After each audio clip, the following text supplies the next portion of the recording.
Hello students. इसके पहले दो लेक्चर में हम लोगों ने पढ़ा कि विद्युत आवेश क्या होता है और आवेशों के बीच आकर्षण या प्रतिकर्षण बल लगता है तो वह कितना होता है, जिसको कि हम कूलाम के नियम से ज्ञात कर सकते हैं। आज हम पढ़ेंगे विद्युत क्षेत्र की तीव्रता, इंटेंसिटी ऑफ इलेक्ट्रिक फील्ड। इसमें विद्युत क्षेत्र और विद्युत क्षेत्र की तीव्रता दोनों मार्जिनली अलग अलग चीज़ें हैं। तो विद्युत क्षेत्र पहले जानेंगे, व्हाट इज इलेक्ट्रिक फील्ड। विद्युत क्षेत्र, इलेक्ट्रिक फील्ड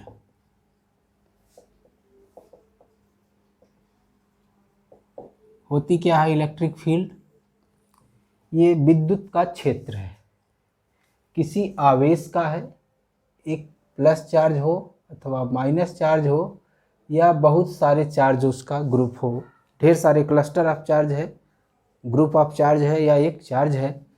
इसको चारों तरफ वह एरिया होगा जिसमें दूसरा आवेश विद्युत बल का अनुभव करता होगा। जैसे ये चार्ज है, मान लीजिए पॉजिटिव है, तो दूसरा आवेश इसके चारों तरफ ऊपर नीचे दाहिने बाएं स्पेस में 3 डायमेंशन में कहीं भी रखने पर अगर विद्युत बल का अनुभव करता है तो वो सारा रीजन कहा जाएगा कि इसका विद्युत क्षेत्र है। दोनों चार्जेज एक साथ हैं, तीसरा चार्ज है जो कहीं भी रखने पर विद्युत बल का अनुभव करता है तो कहा जाएगा कि इसके क्षेत्र में वह स्थित है। वो अलग बात है कि इस क्षेत्र का प्रभाव कहीं पर कम होगा, कहीं पर ज़्यादा होगा, उसको हम क्षेत्र की तीव्रता से डिफाइन करेंगे। तो हमने जो अभी बताया विद्युत क्षेत्र की परिभाषा उसको लिख दिया है, किसी आवेश या आवेशों के समूह के चारों तरफ का वह क्षेत्र जहाँ तक अन्य आवेश विद्युत बल का अनुभव करता है, आवेश या आवेशों के समूह का विद्युत क्षेत्र कहलाता है। यानी इस चार्ज का अथवा यहाँ पर बहुत सारे जो चार्ज हैं उसका वह क्षेत्र जहाँ पर दूसरा चार्ज हम कहीं भी रखते हैं, यहाँ पर हवा में कहीं भी विद्युत बल अगर लगता है वहाँ तक, तो वो कहा जाएगा कि इस आवेश का विद्युत क्षेत्र है।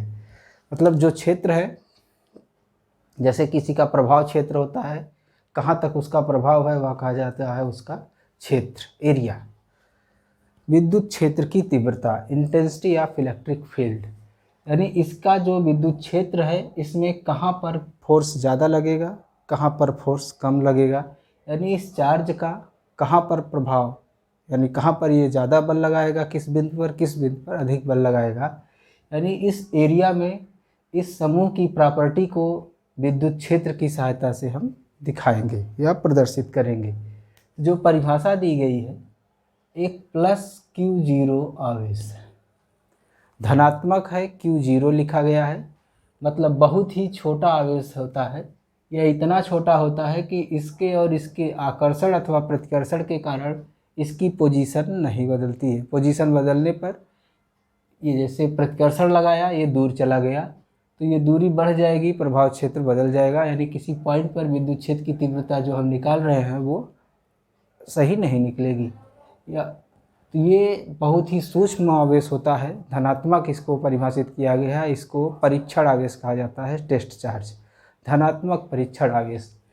कि जिस बिंदु पर ये स्थिर है, मान लीजिए ये पॉइंट क्या है, P है, इस पॉइंट पर यूनिट चार्ज रखने पर जितना बल यह चार्ज लगाएगा, बड़ा वाला आवेश, इस पॉइंट पर कहा जाएगा कि विद्युत क्षेत्र की तीव्रता है। यानी एकांक धन परीक्षण आवेश पर लगने वाला विद्युत बल किसी भी बिंदु पर कहा जाएगा विद्युत क्षेत्र की तीव्रता।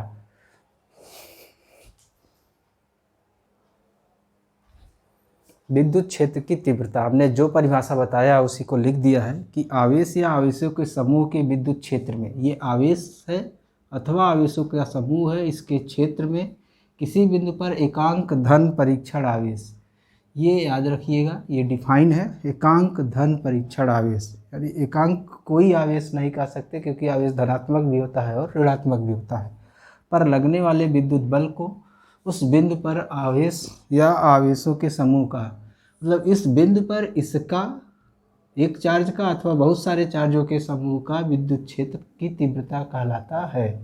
अगर यहाँ पर Q0 चार्ज रखा है, यदि Q0 आवेश पर लगने वाला बल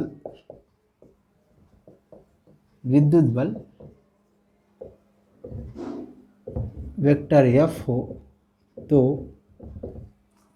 पी पर विद्युत क्षेत्र की तीव्रता ई से लिखा जाता है क्षेत्र की तीव्रता वेक्टर ई बराबर वेक्टर एफ अपान क्यू जीरो, यानी इसी को याद रखेंगे। एफ अपान क्यू एकांक आवेश पर लगने वाले विद्युत बल को विद्युत क्षेत्र की तीव्रता कहते हैं। जनरली परिभाषा तो याद कर लेते हैं, पर किसकी तीव्रता है? उस चार्ज की है या चार्ज के कलेक्शंस का है जिसके फील्ड में हम देख रहे हैं, यानी इसका तीव्रता इस पॉइंट पर। मात्रक ये सदिश राशि है, दिख रही है। एफ न्यूटन में है और चार्ज किस में है? कूलाम में, न्यूटन पर कूलाम। बीमा यही निकाल लीजिए, बीमा एफ की बीमा mL/T-2, ई की बीमा निकाल रहे हैं। नीचे आवेश है, आवेश की बीमा याद रखिए कैपिटल A/T, एक बार बताया गया है। और इसी को हल कर दीजिए, mL/T-2 है, एक माइनस और जाएगा, T-3 A-1। ये इलेक्ट्रिक फील्ड की डायमेंशन हो गई। डिफिनीशन, यूनिट, मात्रक और इसकी बीमा।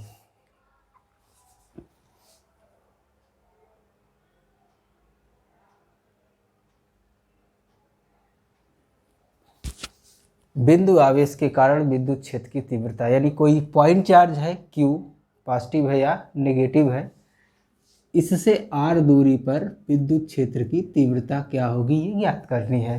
तो r दूरी पर Q0 आवेश रखा है तो बल निकाल लेंगे, उसके बाद इस Q0 आवेश से भाग दे देंगे, यानी E = F/Q0, जिससे हमको विद्युत क्षेत्र की तीव्रता ज्ञात हो जाएगी। तो बिंदु आवेश प्लस Q हो या माइनस Q हो, जो भी रहेगा, Q के कारण प्लस Q0 पर ये फिक्स है कि ये पॉजिटिव है। मान लीजिए कि ये भी हमारा क्या है? पॉजिटिव है, तो यहाँ भी हम पॉजिटिव लिख देते हैं, के कारण प्लस Q0 पर लगने वाला विद्युत बल कूलाम के नियम से F बराबर 1/4πε0 कैपिटल Q Q0/r का स्क्वायर। बीच की दूरी क्या है? r है। इसलिए विद्युत क्षेत्र की तीव्रता intensity of electric field E F/Q0, Q0 से भाग देंगे तो ये कैंसिल हो जाएगा, 1/4πε0 कैपिटल Q/r², यानी E की वैल्यू जो आई 1/4πε0 Q/r² आया। E प्रोपोर्शनल टू है 1/r², यानी अगर बिंदु आवेश है, पॉइंट चार्ज है, किसी पॉइंट पर चार्ज है, तो जैसे जैसे दूरी बढ़ेगी विद्युत क्षेत्र की तीव्रता का मान कम होता जाएगा। और एक चीज़ ध्यान दीजिए, विद्युत क्षेत्र सदिश राशि है, ये हमने नहीं बताया दिशा किधर होगी। तो जैसे प्लस चार्ज है Q, ये हमने मान लिया क्या है? पॉजिटिव है, इससे r दूरी पर पॉइंट P है, यहाँ पर इलेक्ट्रिक फील्ड की इंटेंसिटी निकालनी है, तो बल की दिशा किधर होगी? प्लस Q0 है, बल की दिशा दूर की तरफ होगी, यानी इलेक्ट्रिक फील्ड की दिशा किधर होगी? दूर की तरफ।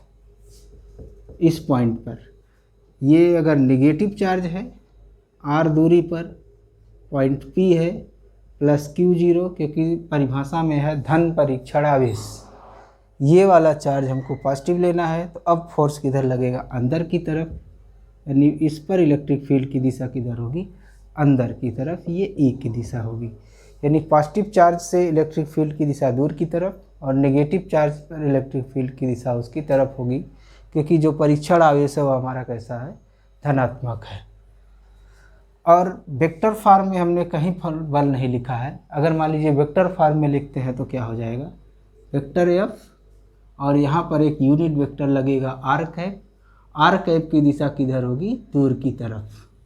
और जब वेक्टर फॉर्म में कूलाम के लॉ को इस्तेमाल करते हैं, ये पॉजिटिव चार्ज रहेगा तो यहाँ पॉजिटिव रखेंगे, ये निगेटिव चार्ज रहेगा तो यहाँ पर निगेटिव रखेंगे। पॉजिटिव रखेंगे तो प्लस आर कैप यानी इसी दिशा में, निगेटिव रखेंगे तो यहाँ माइनस लगेगा, माइनस आर कैप यानी दिशा किधर हो जाएगी, पहले से विपरीत। तो अगर यहाँ पर आर कैप लगाते हैं, यहाँ पर भी यह वेक्टर लगाते जाएंगे और यहाँ पर आर कैप लगाएंगे, यहाँ पर वेक्टर लगाएंगे, यहाँ पर आर कैप लगाएंगे। ये वेक्टर फॉर्म में लिखते हैं तो न्यूमेरिकल लगाना है, वैल्यू खाली निकालनी है, is equal to upon 4πε0 Q upon R square. दिशा देख लीजिए, पॉजिटिव चार्ज है तो दूर की तरफ, निगेटिव चार्ज है तो अंदर की तरफ। कुछ बहुत साधारण से सवाल मिलेंगे। 4 माइक्रो कूलाम है, उससे 2 मीटर की दूरी पर विद्युत क्षेत्र की तीव्रता यानी कैपिटल Q दिया, आर दिया, ई की वैल्यू क्या करिए, फाइंड आउट करिए। किसी माध्यम में है तो एप्सिलॉन 0 के साथ साथ यहाँ एप्सिलॉन 0 K हो जाएगा, क्योंकि बल का मान थोड़ा सा कम हो जाता है जितना गुना उसका डाइलेक्ट्रिक कांस्टेंट होता है।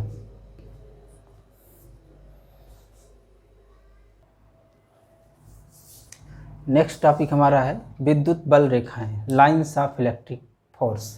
नाम से पता चल रहा है कि वो लाइंस हैं जो इलेक्ट्रिक फोर्स की दिशा को बताएंगी। मतलब किसी भी पॉइंट पर ये चार्ज है, इसके अराउंड कोई भी पॉइंट होगा, हमको उस पॉइंट से जाने वाली लाइन पता हो तो जो इलेक्ट्रिक फोर्स काम करेगा उसी लाइन के एलांग काम करेगा। यानी विद्युत बल रेखा की दिशा किसी भी पॉइंट पर अगर निकालनी है, वहाँ से गुजरने वाली बल रेखा पर स्पर्श रेखा खींचेंगे, यानी उस रेखा की दिशा में फोर्स लगेगा। और विद्युत क्षेत्र डिफाइन कैसे किया गया था कि एकांक धन परीक्षण आवेश पर लगने वाले विद्युत बल को कहते हैं विद्युत क्षेत्र की तीव्रता।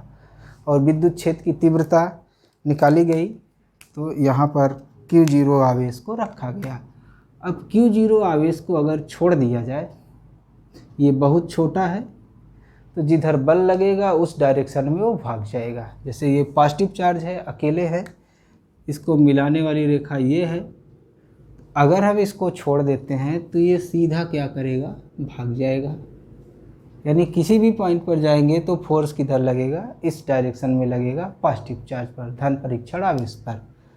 इधर कहीं रख देंगे Q0 को तो इससे मिलाने वाली रेखा यहाँ रखिए, मान लीजिए ये इस दिशा में भाग जाएगा। यहाँ हवा में कहीं रखेंगे तो उससे इस पॉइंट को मिलाने वाली रेखा की दिशा में आगे की तरफ भाग जाएगा। यानी बहुत आसान है कि अगर एक चार्ज है या बहुत सारे चार्जेस का कलेक्शन है, यानी एक विद्युत क्षेत्र है, उसमें हम धन परीक्षण आवेश को मुक्त रूप से छोड़ दें, अलग अलग पॉइंट पर मुक्त रूप से अगर छोड़ दें, जिस पथ पर वह चलेगा वही पथ कहलाएगा विद्युत बल रेखाएं। साधारण भाषा में सीधे सीधे कह सकते हैं कि विद्युत क्षेत्र में खींची गई वे रेखाएं जो हर प्रत्येक बिंदु पर विद्युत क्षेत्र की दिशा को प्रदर्शित करती हैं, वो उसको हम कहेंगे विद्युत बल रेखाएं। पर सबसे आसान परिभाषा यही है कि आवेश, किसी आवेश या आवेशों के समूह के विद्युत क्षेत्र में, या डायरेक्ट बोलिए कि किसी विद्युत क्षेत्र में धन परीक्षण आवेश को मुक्त रूप से छोड़ देने पर ये धन परीक्षण आवेश का पथ विद्युत बल रेखा को प्रदर्शित करता है।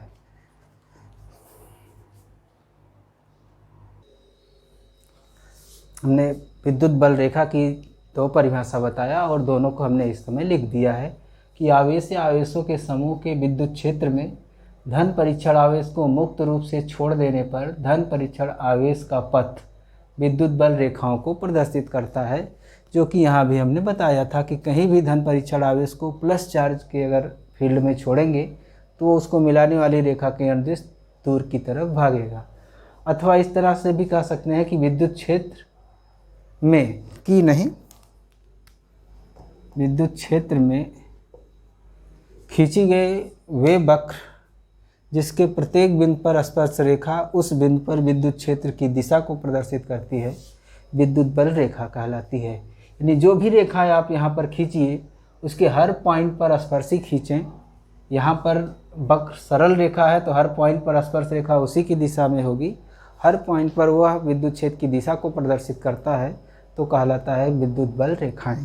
जैसे यहाँ पर धन आवेश के कारण हम लिख रहे हैं, तो यहाँ पर बल रेखाएं दिख रही हैं किस तरह से है, ऐसे लग रहा है जैसे धन आवेश से उत्पन्न हो रही हैं, ये इस तरह से।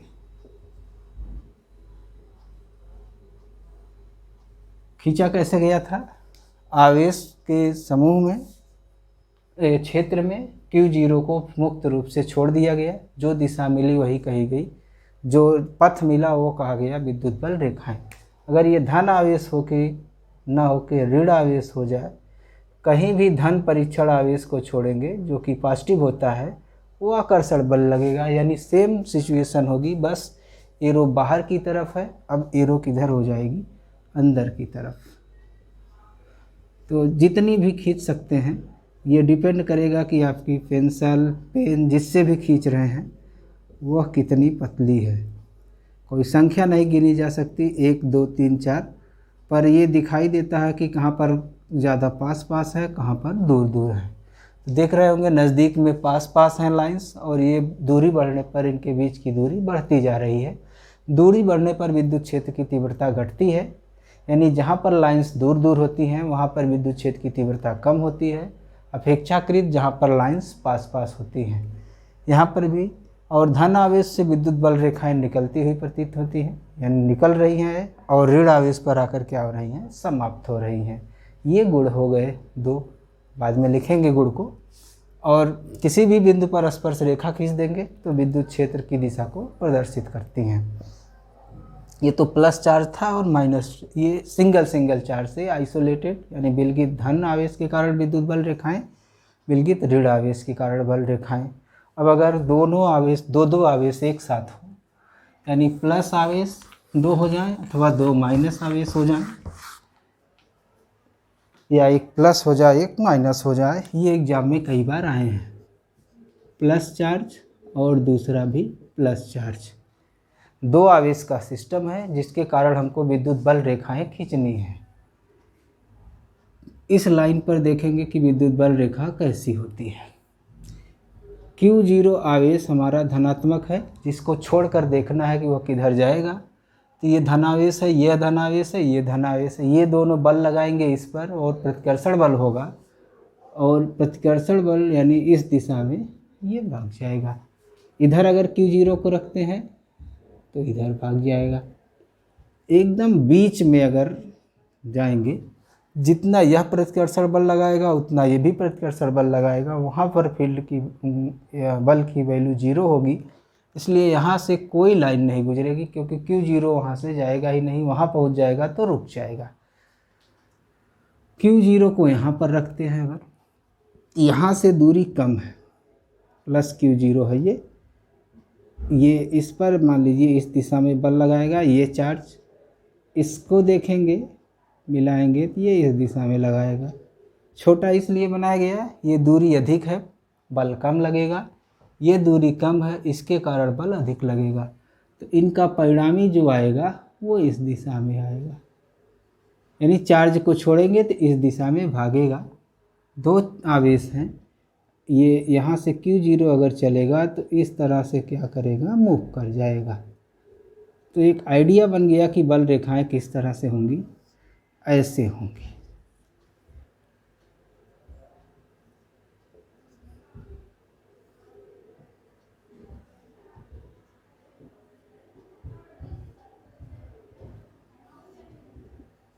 अगर 2 धन आवेशों का सिस्टम है तो विद्युत बल रेखाएं इस तरह से होंगी। किसी भी पॉइंट पर इलेक्ट्रिक फील्ड की डायरेक्शन पता करनी है तो स्पर्श रेखा खींचिए, ये इस पॉइंट पर विद्युत क्षेत्र की दिशा को प्रदर्शित करेगी। 2 पॉजिटिव चार्ज हैं, दोनों अगर चार्ज नेगेटिव कर दिए जाएं, बस यही जो डायरेक्शन हम ऊपर बनाए हैं हर जगह एरो के निशान, उन्हीं एरोस के निशान को पलट दीजिए, यानी अंदर की तरफ कर दीजिए।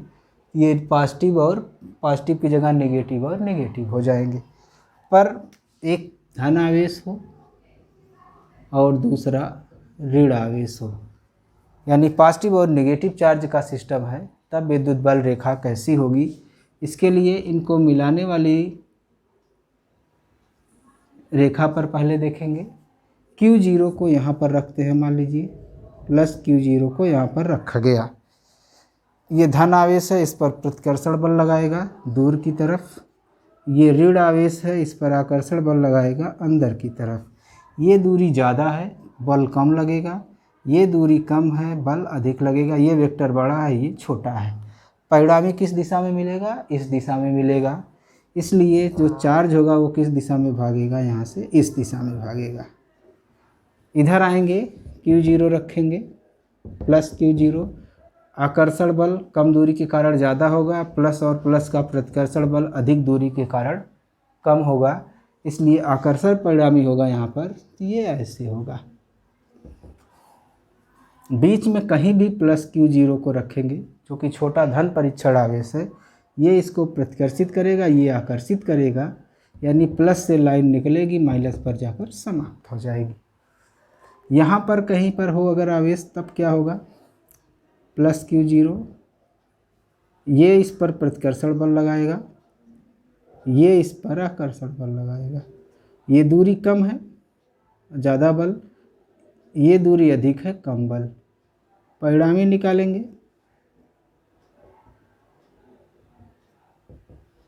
समांतर चतुर्भुज के नियम से ये इस तरह से आएगा। तो जैसे जैसे इधर जाएगा ये दूरी कम होने लगेगी, यानी आकर्षण बल बढ़ने लगेगा, प्रतिकर्षण बल घटने लगेगा। ये ऐसे घूम के इसी में जाकर मिल जाएगा, यानी जो भी होगी बल रेखा, थोड़ा स्मूथ कर्व बनाइए।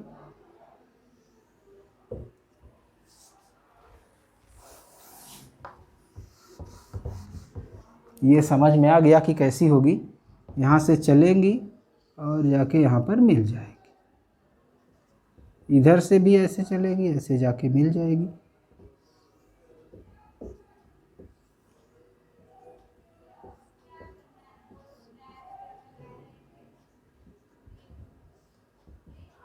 ये एक प्लस और माइनस चार्ज के सिस्टम के कारण विद्युत बल रेखा दिख रही हैं। अब बल रेखाओं के सारे गुण यहाँ से या इसके जो पहले थे वहाँ से हम लिख सकते हैं। गुण क्या है? धन आवेश से निकलती है, माइनस पर समाप्त हो जाती है। जहाँ पर पास पास होती हैं तीव्रता अधिक होती है विद्युत क्षेत्र की, जहाँ पर दूर दूर होती हैं वहाँ पर तीव्रता कम होती है। न पास हो न दूर हो, यानी समांतर हो जाएंगे तो विद्युत क्षेत्र की तीव्रता एक समान हो जाएगी। और किसी भी बिंदु पर स्पर्श रेखा खींच देंगे तो उस पर विद्युत बल वह उस बिंदु पर विद्युत क्षेत्र की दिशा को प्रदर्शित करेगा।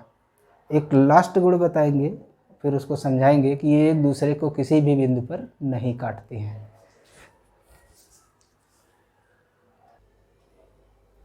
विद्युत बल रेखाओं के गुण जो हमने बताया उसी को हमने लिख दिया है। ये रेखाएं धन आवेश से उत्पन्न होती हैं और ऋण आवेश पर समाप्त हो जाती हैं। धन आवेश से उत्पन्न हो रही है, ऋण आवेश पर समाप्त हो रही है। किसी भी बिंदु पर स्पर्शी खींच दीजिए, चाहे इस पॉइंट पर चाहे इस पॉइंट पर, ये उस पॉइंट पर विद्युत क्षेत्र की दिशा को प्रदर्शित करती है, क्योंकि वो धन Q0 पर लगने वाला परिणामी बल की दिशा होती है। जहाँ पर बल रेखाएं सघन होती हैं, नज़दीक पर सघन होती हैं, जैसे जैसे दूरी बढ़ती है इनके बीच की दूरी बढ़ती दिखाई देती है, यानी रेखा का घनत्व दूरी बढ़ने पर यहाँ कम हो रहा है। जो तीव्रता अधिक होती है, जहाँ पर पास पास होती हैं, सघन होती हैं, वहाँ पर विद्युत क्षेत्र की तीव्रता अधिक होती है, जबकि जहाँ पर विरल होती हैं वहाँ पर कम होती है।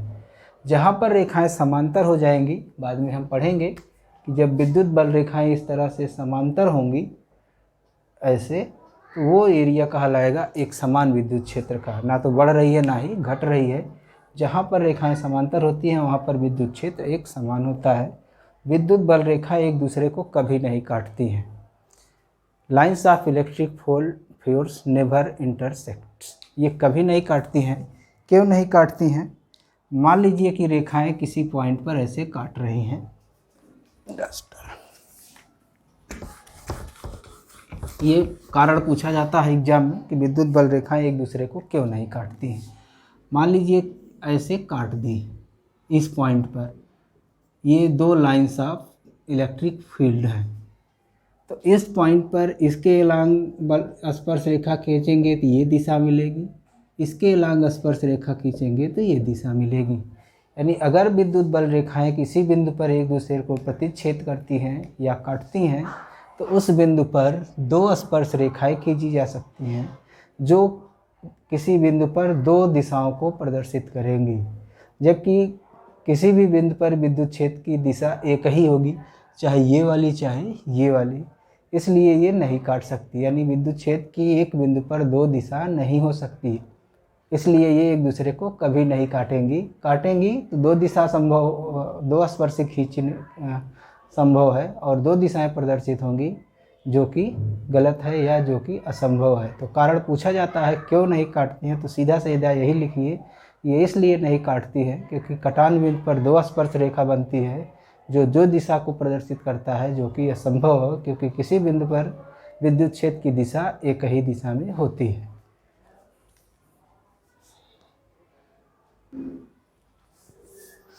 आप वीडियो देखकर पढ़ते हुए नोट्स बनाते हैं तो स्क्रीनशॉट लेके आराम से लिख सकते हैं जो हमने बीच बीच में लिखा है। कुछ इसमें एग्जाम्पल्स या मतलब जो न्यूमेरिकल आएंगे किस तरह के आएंगे, जैसे कूलाम के नियम के न्यूमेरिकल लगाए हैं सेम उसी तरह से न्यूमेरिकल इसमें भी होंगे। जैसे एक चार्ज यहाँ पर रखा है, दूसरा चार्ज यहाँ पर रखा है, दोनों हमने धनावेश लिया है। मिलाने वाली रेखा के मध्य बिंदु पर ऊपर की तरफ चाहे नीचे की तरफ एक पॉइंट P है जहाँ पर इलेक्ट्रिक फील्ड की इंटेंसिटी हमको पता करनी है। यानी चार्ज दिया रहेगा, उससे दूरियाँ दी रहेंगी, इन दूरियों पर विद्युत क्षेत्र की तीव्रता ज्ञात करिए। इस चार्ज के कारण यहाँ पर इलेक्ट्रिक फील्ड निकालने के लिए ये दूरी पता होना चाहिए, और चूँकि ये धन आवेश है तो इसको मिलाने वाली रेखा की अनुदिश बाहर की तरफ, ये भी धन आवेश है तो इसको मिलाने वाली रेखा की अनुदिश बाहर की तरफ। ये दो फील्ड मिल जाएगा, ये फर्स्ट चार्ज हो और ये सेकेंड हो, ये E1 मिलेगा और ये E2 मिलेगा। E1 और E2 कैलकुलेट कर सकते हैं अगर ये चार्ज पता हो और ये दूरी पता हो या दूरी निकाली जा सकती हो। जब E1 E2 पता हो जाएंगे तो इन दोनों के बीच का कोण पता रहेगा। हम समांतर चतुर्भुज के नियम से परिणामी क्षेत्र की तीव्रता हम वहाँ पर निकाल सकते हैं।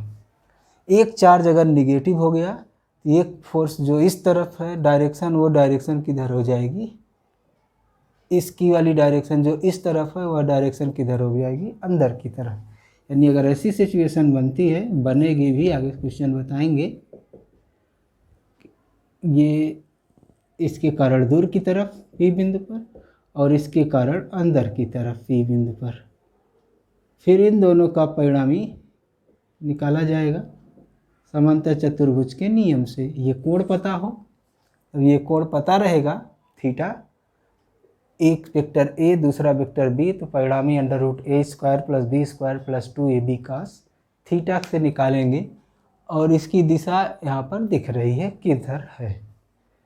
तो कुछ उदाहरण देख के न्यूमेरिकल लगाने की कोशिश करिएगा।